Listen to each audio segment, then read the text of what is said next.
I hear you're making a killing on Song Do Warmer on, Oh, yeah, I heard that too. I got lots of it in my mind.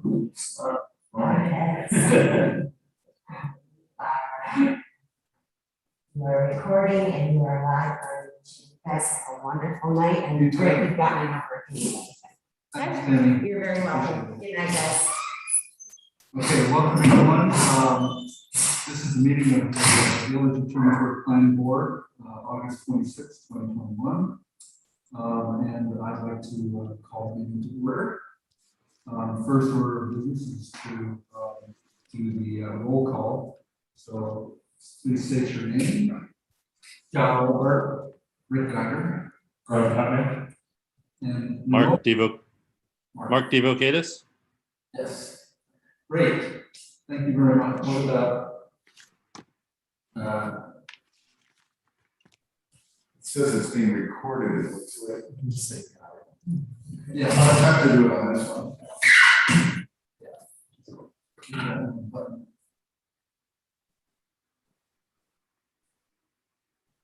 Okay. And it's possible that Michelle Matrani, our fifth member, will be joining us. And if so, Tom will be here to the room and,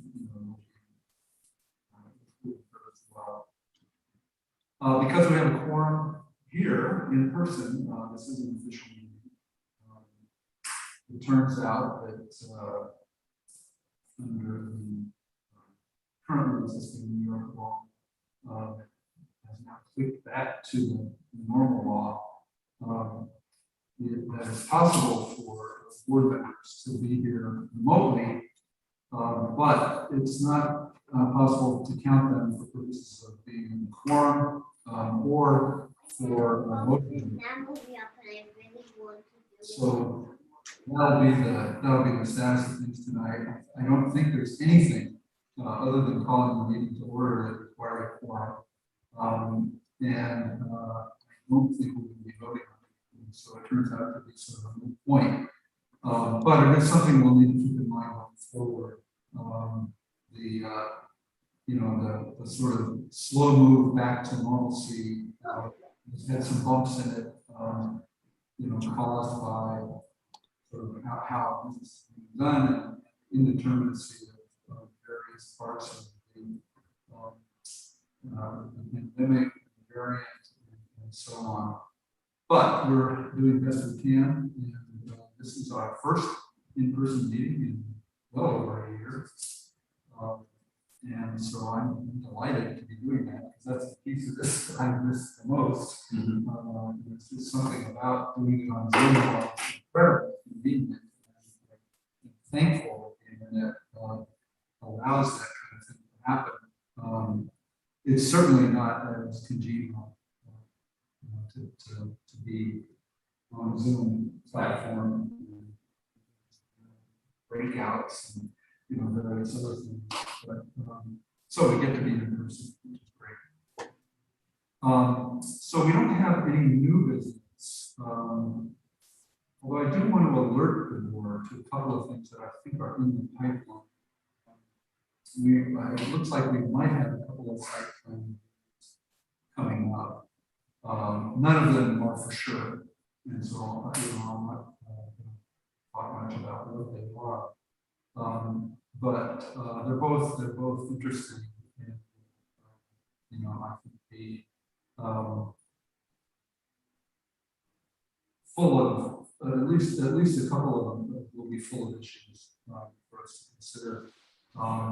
And so we can look forward to that, and I think that it's conceivable that one of them will be on the table for our next meeting. The other one probably more like in the fall.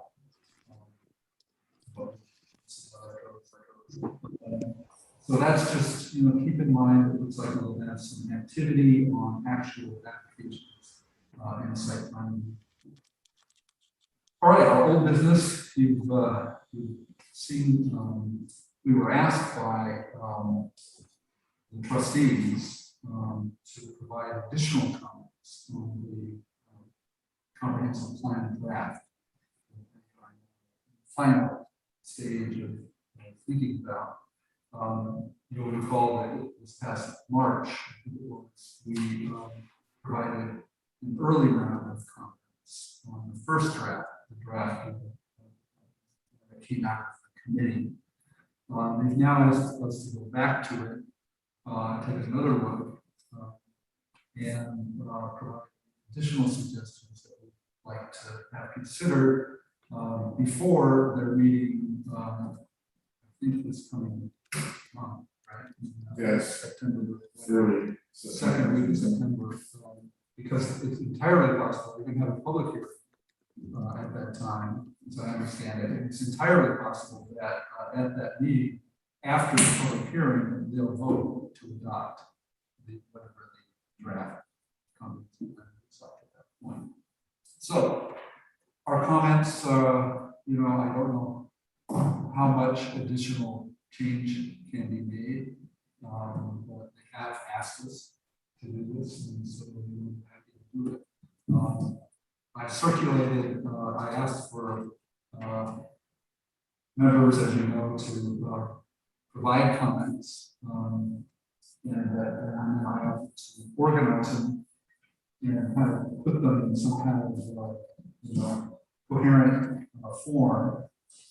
And so I circulated that to you, and I guess what I'd like to do is get your thoughts on what I've circulated, whether there's anything that came up in any of the additional comments that you all have concerns about, or some feelings about, or whether there are typos or, you know, just things that can be better said that you'd like to see changed. But I think what we'll do for us is exactly what we did the first time around, which is to provide comments based on sort of a consensus of the group.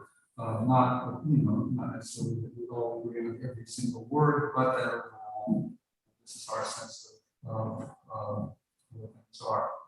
So, with that said, I'll open things up for thoughts, additions, changes, whatever. What I propose to do is, if there's consensus on things that need to be changed, then I'll note that, we'll get it changed, and circulate the changed version, and send that to the trustees. This is a little embarrassing, but I don't recall receiving what you had written. How recently did you send that?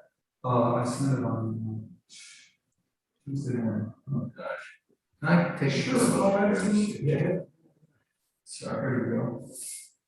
Although I need to, I don't need to make notes on it, so. I'm sorry, yeah. Oh, no, I have seen this. I'm sorry. Okay. I can forward it to you right now. I didn't even see. Was that Greg who was talking? Was that Mark? Just that I have it in front of me and can forward it if that helps anybody. Well, I think you might need it here in person with them, but Yeah.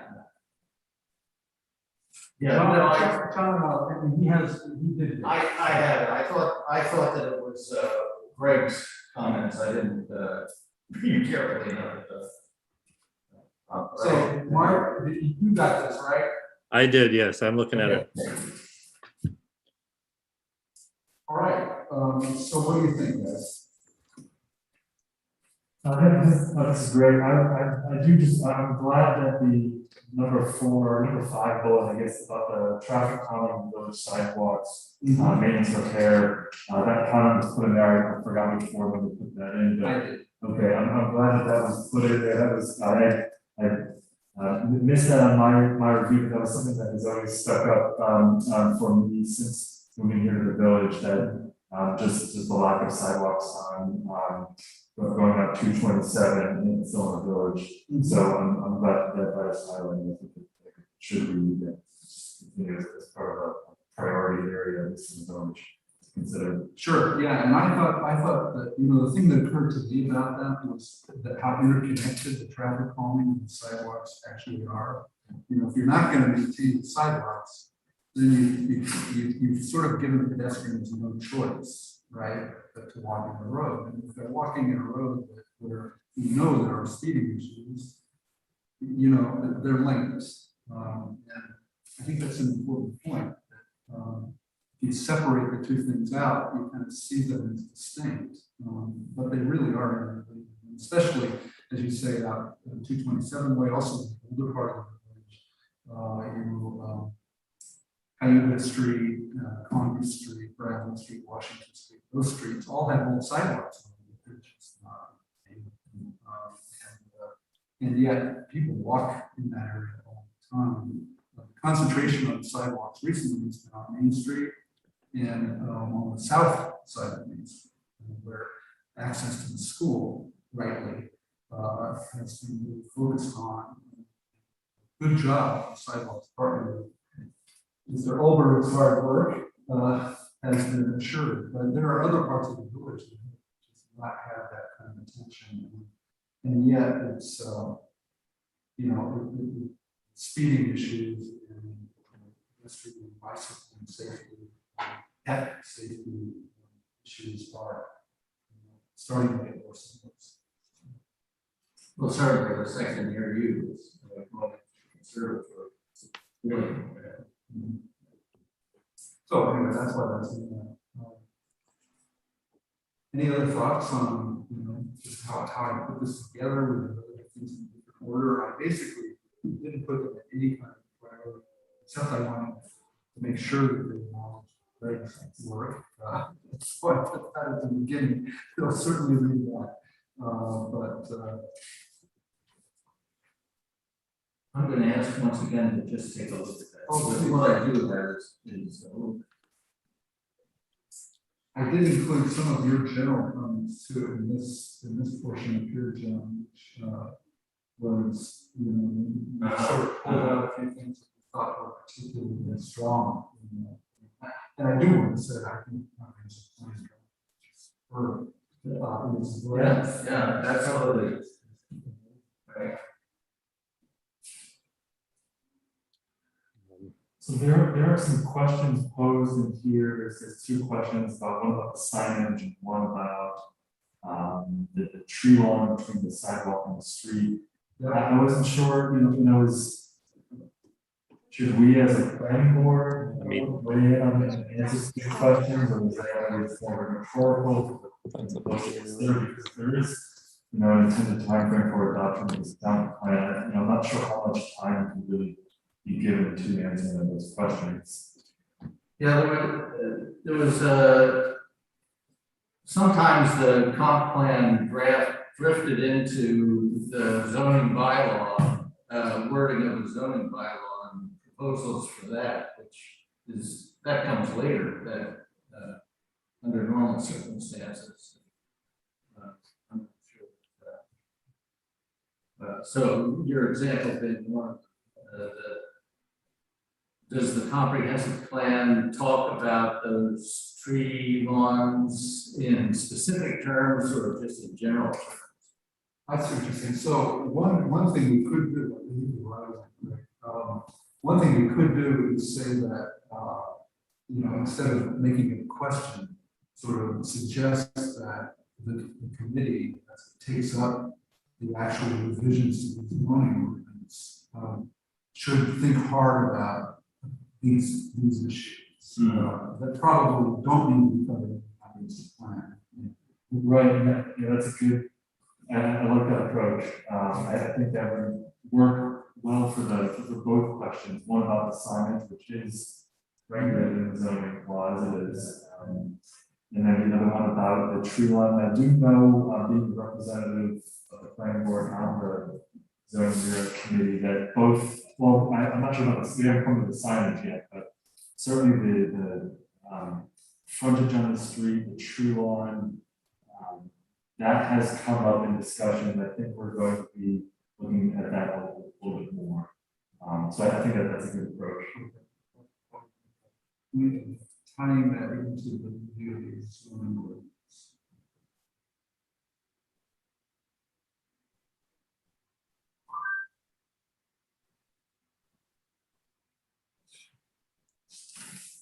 where is the part about the tree?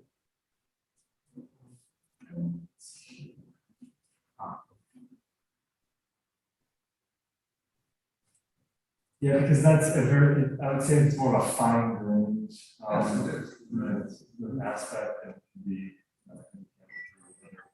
local laws. Okay, hey, that's helpful.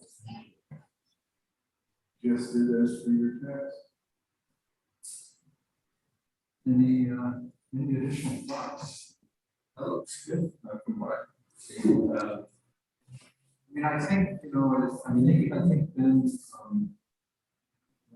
Darfur sent us along, you know, it wasn't like he was saying, you know, we really need your comments. But, you know, it's more like, you know, we're really trying to tie up all of these things here, but if you have anything more to say, we'd love to hear it. You know, we don't think that there's much that's going to change, but we'll point stuff out to us. So I think that's what we should do. Here's one thing, I'm not sure in retrospect, whether the comp plan addresses setbacks at all. I mean, clearly they aren't gonna recommend what setbacks should be. That's for the zoning bylaw. But some words to the effect of being, what's the word, economical about land and the impacts of being close to the sidewalk versus 50 feet back. Some of those issues that revolve around setback, because I think that's, to me, one of the weaknesses of the current zoning bylaw is the requirement for 50 foot setback, which really is hobbling. It's counterproductive. Yeah, I think one thing to remember is I'm pretty sure that part of the reason that there's a fair amount of time in identifying distinctive neighborhoods within the village and sort of describing them, putting them in a row was to allow some flexibility in terms of how setback requirements are handled and those depending on where it is, because it does make a difference. You know, you put a 50-foot setback on Bradley Street, and you know it's just crazy. Yeah. But you know, if you adapt it to the particular neighborhood, Well, that's a real departure, having that map, you know. Yes. Trumansburg is not ever really differentiated. A residence is either residence one or residence two, that's it. So they are, I don't, have the exact sections in front of me, which I think is a better about having the computer right in front of me. Scroll through those things, but there are a few mentions of setbacks, and the draft comprehensive plan does encourage sort of re-looking at zoning regulations to maybe modify them to meet current kind of residential needs. The village needs does discuss differences in neighborhoods, and there's going to be different, there should be different kind of forms to different neighborhoods based on what they would feel. So I was going through that a few times, and from a zoning standpoint, it seemed that it was mentioned enough in the draft comp plan to make me feel comfortable, so at least take a look at it, but also keep it open enough to sort of leave a little flexibility in how maybe the village, when they're going through that, what looks at amending those regulations. And I'm going to come on the committee, on the zoning reg committee, we are looking closely at tailoring the language to be neighborhood specific. Well, this is also one of the benefits of having a planning board member on the committee. Greg, it. Well, the other things that go. I think I see that Michelle has joined us. Maybe? Oh, yeah, Michelle's here too. Oh, yeah. So One of the- the things that I really liked in it too is the proposal for a uniform development code, is that they call it UDC. centralized resource that answers a lot of questions for people who are coming into the process. Mark? I was just going to ask, I was looking at the notes from the most recent meeting about the comp plan from last week. And it looks like there was some talk about a tentative agreement for like a formula to use for the setbacks. I assume Greg was probably at that. Yeah, I was, looks like my microphone is on, so sorry if you can't hear me fully, Mark. That's all right. It's not, it doesn't, whether the microphone's in front of y'all or not, it doesn't help with hearing. It's really hard. It's really hard to understand most of the words. So it's just, it's just the way we're at. Did you have a question though, Mark, about? I was just wondering, it just seemed like there was some amount of agreement, there's some kind of agreement that was reached. I didn't know if there was anything, if you had, but it sounds like you already had just talked about that a bit. I can't remember the specific language, off the top of my head right now, but there was a plan of discussion that kind of moved forward into the, we think we're done with this kind of pile, but it had to do with modifying the setbacks, or proposing to modify setbacks in part based on the surrounding conditions. So that it's not just a base minimum setback applied to the entire village, that depending on the other existing buildings within a certain distance from your property, you might have a little bit more of a flexible range of that setback. And it would be more characteristic of that neighborhood. So is that language now in the most recent draft? Is that up on the website? Or That's a good question. I don't know that for sure. I just see these in the minutes, and kind of Ben's chairing that committee. So if he's updating those in real time, then the answer would be yes. But I haven't verified that. Okay, just curious. Well, if it's going to be a part of the comprehensive plan itself, I mean, that'll be what gets approved by the board of trustees whenever the meeting is in September. But what if you're talking about draft of the zoning ordinance or the uniform development document, that would be the committee sort of updating that periodically, however they do it. Yeah. Are you there, Michelle? I'm sorry? I was asking if Michelle was there. I didn't hear her voice yet. I see her name. She might be muted. Michelle. I am here. Can you hear me? Yes. Okay. I really can't hear. I can only hear Mark. I really can't hear. But maybe because I'm on my phone. I'm in my car now. I was just gonna drive home and then try to hop on my computer. But yeah, I really can't hear. There's so much feedback that I can't really hear the discussion. I can only hear Mark's response. It doesn't get too much better even being in front of a computer with headphones on. It's a function of where we're at with these hybrid meetings. Need to invest in a really good room mic. We're gonna have to figure out how to handle this. I think I'm probably just going to sign off and watch the recording of it. If that makes sense, like the recording, I'll be able to hear it on YouTube, right? It'll be better, but it'll still be tough, probably, because everybody's in a room. Yeah. Okay. With mics that aren't exactly designed for this purpose. Yes. All right, Michelle. Well, thank you for checking in, and don't feel like you have to continue to do this while you're in your car. Okay. I'm not able to hear you at all. So I think I'm going to sign off, and then I'll just try to update myself by watching it and see if it's a little better. Yeah. If you have any questions, just let me know. Bye, Michelle. Thank you. Sorry about that. Bye. Bye. Right. So another comment, and I provided a similar kind of comment, that the draft plan gives reference to Airbnbs, but obliquely and provides no real guidance. I would second that too, that wasn't a lot of, there was a statement about there's a goal to regulate short-term rentals in B&Bs equally and fairly. I don't think it's at Airbnbs, but that just to keep it broad, the short-term rental kind of covers that in B&Bs equally and fairly, but it did just seem a little bit vague beyond that.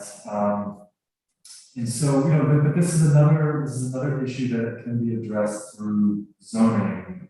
I think it just would have been nice to see a little bit more of a stance in the comp plan about it. And so if in fact it is treat them equally and fairly,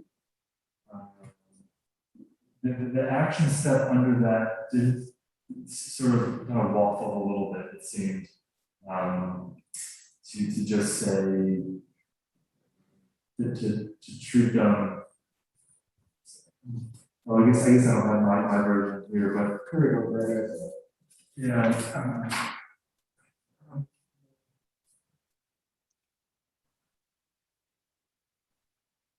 Yeah, I mean, just the action step, the goal is to regulate the people fairly, but the strategy and action step are just to amend the definitions and regulations that address them. Yeah. So it doesn't, I mean, I'm a planner, I can see that kind of provides you to go in both directions. And maybe that's just where the board is okay with it being. Well, that wants to take a position on it.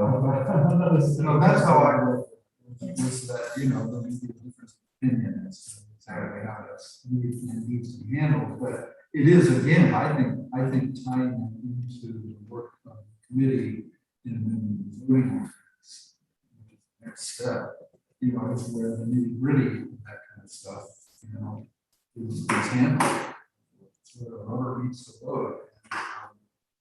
It's like, I forget who the old time Trumansburg mayor was that said that the only thing that matters in zoning is the map. That's where all of the issues are resolved.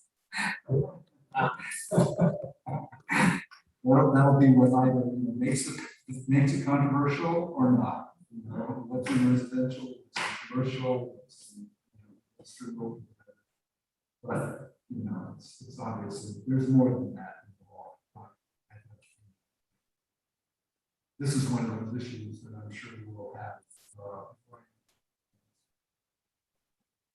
Yeah. Anything else? Mark? I was happy to see someone spoke up about the natural areas and potentially setting aside funding. So thanks for that. I like there is attention to the Black Diamond Trail and the importance that it's going to have in the future for Williamsburg. And I think the more that gets played out, the better. And I think some words.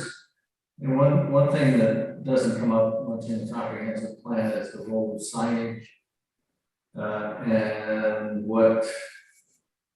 what's desired and what's not desired in the village. I think we got to kind of grab that.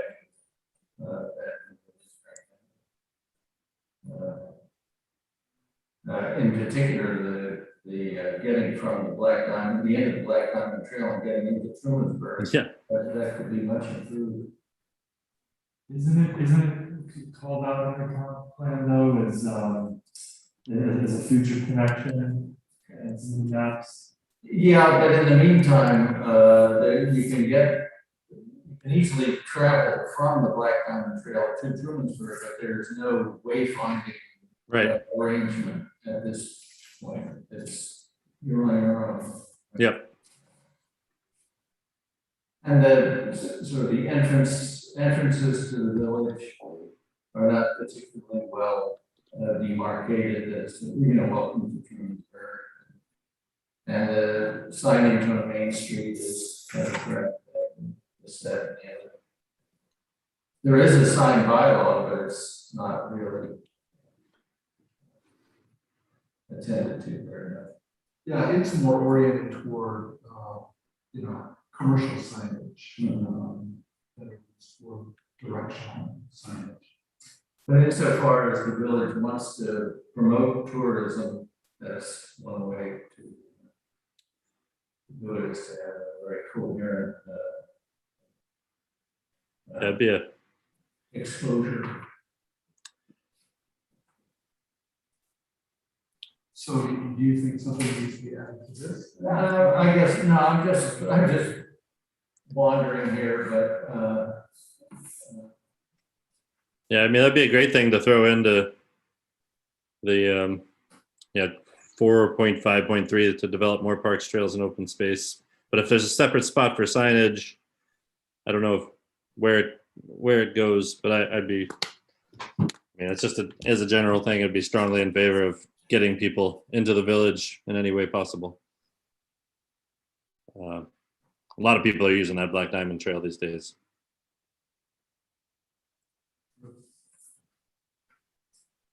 All right. In 454, there is some mention of signage in terms of welcoming to the community. Maintain signage, groundkeeping and landscaping, or welcoming entrances. To the village, right?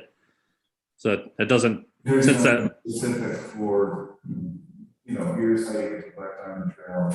if you just, Just include the Black Diamond Trail. yeah, if you added just entrances to the village and surrounding entrance points to the reach, something like that, just Uh-huh. because it's outside of the What village. section was that, Tom?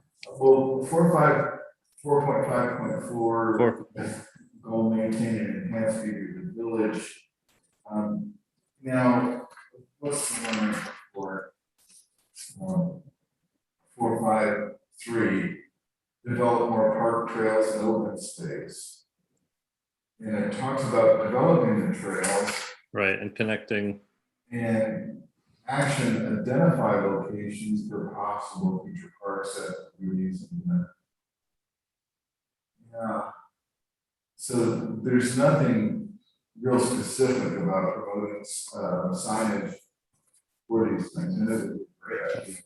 and I mean, it's really something that the town, I mean, it's not, I don't know, or it's, 'cause it's not village, The right? buzzword term nowadays is wayfinding, so that you aren't quite so. That's what airports do, they're help you really fine.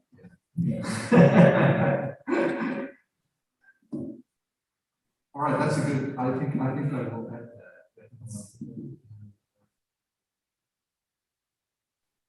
Certainly every day in the village in the warm months, you'll have people coming to the office asking about stuff. Right. And their particular interests, so you can direct them to some, the blue and yellow signs or whatever, they're all over the place and really help. Right, right. Maybe the action is to encourage the town to put up those signs, or the county? Just because it's outside of the village? If we're talking about, Yeah. To encourage the town and the county to make that kind of sign. yeah, connect, Right, yeah. Yeah, I wonder who maintains the Black Diamond Trail, is that town, I think that part of Ulysses, New York State Parks. is it goes in New York State? yeah, it's, So maybe outside New York State Parks. yeah, it depends on where you want the sign. I mean, a sign right on the trail would be great, but then a sign right at the edge of the parking lot would be great too. It might not even matter in terms of like the exact location of it, but it's just in general having a goal of Yeah, just to provide, like wayfinding to the village, because I know that. Yeah. As John mentioned, when I first used that trail, when I moved here, I look at my phone and figure out what to do.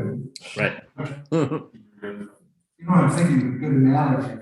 It's a little bit like having a library without a card catalog. You have this great trail, but you know what it is, right? But you don't know how to sort of get off onto the interesting things beside it without some help. I got a little sensitized to this when I went back. I used to live in Lexington, Mass, near a railroad right away. that got converted into a bikeway. And I revisited Lexington, and there were bikes all over the place, and people walking their bikes, and because it connects Arlington and Cambridge to Lexington, and it's about 11 miles. It's very much similar to what we have here, but it clearly activated the downtown.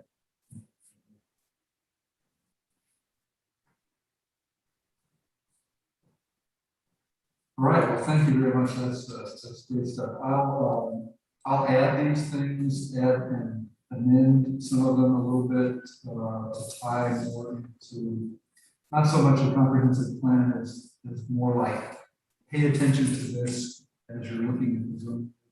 You know, I think these are important issues that are raised, you know, in some way in the comprehensive plan that they don't work more comprehensively in the zone. So,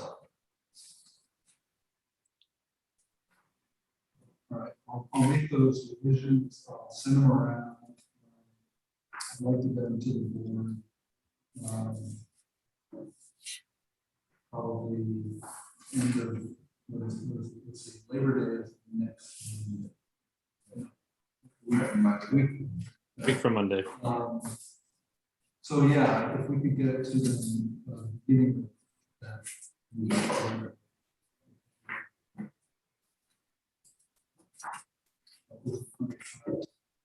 Give them serious consideration. All right, so that's that. The other thing we got a request from Deputy Mayor Harvard to give our thoughts on the New York State stretch code. And I thought what I might do here, you saw that I separately we've been giving my own thoughts on it. Why not? It sounds like a great idea, and it's going to happen. And besides, there's not that much new construction. So there are some issues that I affect very much. But I thought I might have Tom. What could you just give us your sense of the stretch code? You're the one. Yeah, and I've been to several trainings on it, probably 6 hours worth. And it's being promoted real strong. So copy of the mutual also. And the way it was presented was everything was mandatory. They didn't come out and say that, but that's the impression I got when I finished these trainings. And I'm not the most astute person around, but I pay attention. And I took the time to review this and the sections of the energy code that they were talking about altering. And many of the provisions are mandatory, but the ones that were causing me the most angst were not. Because it'll say, this is a mandatory requirement or a requirement. And the parts that bothered me the most were not requirements. It was guidelines if you're going to take this energy saving procedure, add this to the structure. So basically, my survey is looking to increase the energy efficiency of residential and commercial buildings, new builds, and they have several ways to attain that. Some are mandatory, some are not. And the mandatory stuff is not that onerous. Increasing the levels of insulation in the ceiling, the levels of ceiling, air sealing in the perimeter, the envelope of the house, which is important to do. I mean, if you have a new house, there are all these things that you have access to that you can make it more energy efficient. With that, you're going to require the heat recovery ventilators or the energy recovery ventilators so you can get fresh air in and not waste the energy. It's a huge thing. But in code, it's already a requirement. So they say your lower door tests the upper limit is 3 air changes per hour under 50 pascals, that's air pressure. Anything below 5 air changes per hour is already required to have an HRV or an ERV, so that's pretty much it. They're a bit more specific in the types in the installation of the for new construction, that's really not any kind of burden. And have you, I mean, I know you've talked to contractors and, about this. Is it your sense that they're sort of okay with this code? That they can work with it? They can work with it except for the parts that I was pretty worried about. The parts that are just guidance as opposed to. But yes, now, the presentations on my presentations really didn't allow me to make that assumption, so reading through the materials, I can see now it's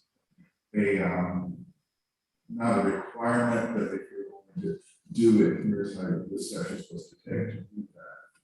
You can't freelance it. So as I understand it, there's some incentives for villages and municipalities to adopt this, like eligibility for grant funding. That's my understanding. Is that what, I mean, so they have to adopt the whole thing? That's not clear. Okay. I know you can adopt sections of it, or you want to take the residential code minus section 342.7. That's possible, but then the structure of doing that is to be really complicated. Any municipality can have a more stringent code than the code law allows, right? But not less.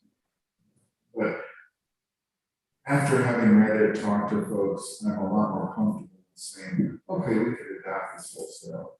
It really wouldn't be a big burden on any of the contractors who are building new houses or commercial buildings in the village. And, you know, it's nice to increase the energy efficiency of them. We're talking 15%. It's not like it's a huge number that would require lots of contortions to get there. I'm kind of confused about how it gets realized. Is it part of the building code or? Yeah, it's, right now, this would be like something that was separately adopted. And they say in 2 code cycles, it will be part of it. So we could do nothing but adopt it, and then in 6 or 7 years, it would be part of coding. So does it replaces portions of the code, right? Amends them, yes. And then, I think it's like probably going to be like an appendix to the code. Right. Well, Municipality adopts. if the municipality has it, and you know, there's a bit of encumbrance with doing that, because we're not just looking at the code book now, we have to fill out this thing, and already I have about 2,000 pages worth of code to deal with. Well, will NYSERDA be assisting you by, providing? They offer tech help. This is New York State. Maybe it would, I haven't tried it, maybe you can, call their number and somebody answer the phone and you pose your question and they direct you to the correct person and the question is answered, or, you'll call and it enters the void and, message after the week and ask them. I was just wondering, they put a lot of work into the materials. Oh, yeah. If it would be sort of like a logical extension of all that, if the municipality goes to the trouble of adopting it, they would provide sort of an annotated code that would help code officers. Well, this one isn't that. Yeah. They talk about the sections of code that are being amended, how it's being amended. So and that was good because I can go into the existing code on a section that I would have questions about and read through that. Okay, this is what they're doing, what they're after. All right. Well, you guys have seen my thoughts. Yeah. For me, it's just, I mean, I looked at this a bit when I was, when the Ulysses was, the Conservation Sustainability Action Committee was looking at this, and Greg probably now knows way more about this than me, but I mean, it was kind of presented to us as 2023, this is going to be happening anyway. These are baby steps, really, when you look at it in the big picture towards a slightly cleaner and more sustainable way of living. And it doesn't seem like there's any reason not to go ahead. I mean, it seems like it's a pretty sure thing that it's coming down the road. So why not just kind of embrace it as much as you can. Right, I would second Mark, and just I appreciate the recognition, but no, I haven't been involved in these discussions at the town. But yeah, I would second what you said, that it seems that it's coming down anyway. I think the village should be proactive and you know, moving forward with it anyway. So I would help the boys. I think I read that Dryden has adopted it. Dryden did adopt it. The other villages and towns. I think City of Ithaca has. I'm not positive, but I'm pretty sure that. Yeah, I think that's right, Tom. Is there any argument against it other than that may add some cost to projects? That would be the big one, and you know, every change in code is more restrictive.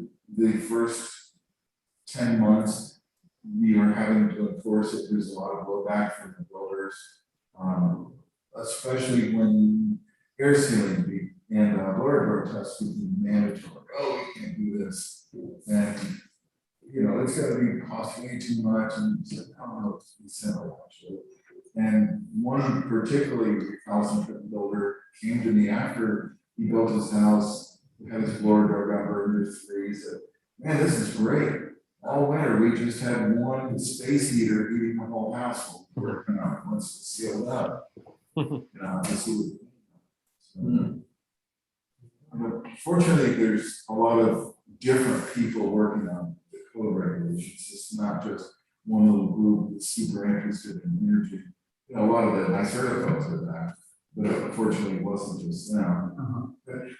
Cost of builder is the, or you know, the home buyer or business buyer that the concerns. One of my big concerns was the requirement to be solar ready and EV ready for a charging station ready to go in the house. But it wasn't, you know, the whole thing just when your car plugged in. It was having spacing the breaker panel to be able to run this and have a correct gauge wire running to a spot, but we didn't have the charging equipment. The same with the solar PV. We just had room in the panel, and it was exempt if you didn't have good exposure. So there was some positive thought put to that. You know, many houses don't have room for a yard or wow, you know, good solar. Is there any new construction going on right now that would be affected by this, if it were in effect? Well, they've already issued permits for 3 new houses in the village, so they would not be affected. They wouldn't be affected. They would not, Yeah. because There'd be more issues. it's, yeah, the permits issued. There's talk of a couple of more, so if this gets adapted, then before a permit's issued for them. And, you know, it's mostly high-end, it's all high-end here, construction, new construction. And most of the builders are performing above that. There's some of the nuance in there that they might not be, but, you know, I'll come to a new building, they're caulking the plates before the drywall goes on. Doing a really good job of sealing, because that also translates into level of comfort. You know, you build a $500,000 house and there's a little draft, that's a callback. Callbacks cost a lot of money. Sure. All right, well, that's extremely helpful, thanks. Good. Any other thoughts? All right, so I think what I'll do, we owe them a response. We can use that however we want with the board of trustees. I think what I'll do is sort of paraphrase what I said before, add the comments from Tom. And tell them that we can't, we support it. And significant things.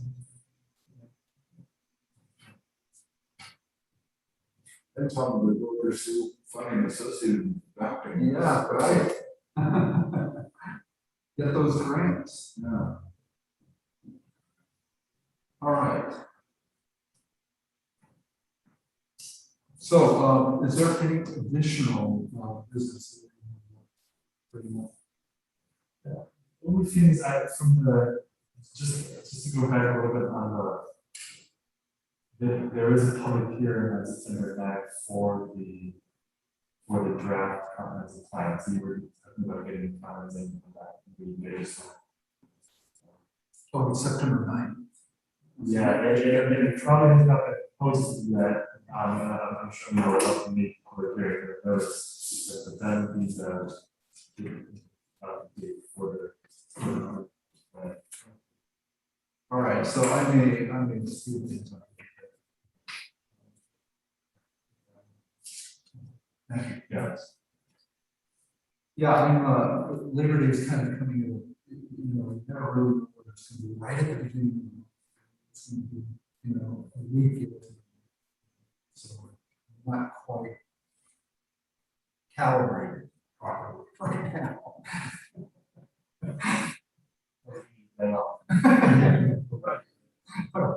It's hard enough for me to calibrate without. So, all right, so is there a motion to adjourn our meeting? We can say second, all in favor? Aye. Aye. Okay, the meeting is adjourned. Thank you very much. Thanks, Mark. Thanks, guys. We made it through. Thank you, all you attendees. And thank you. Bye. And Joe? We're here.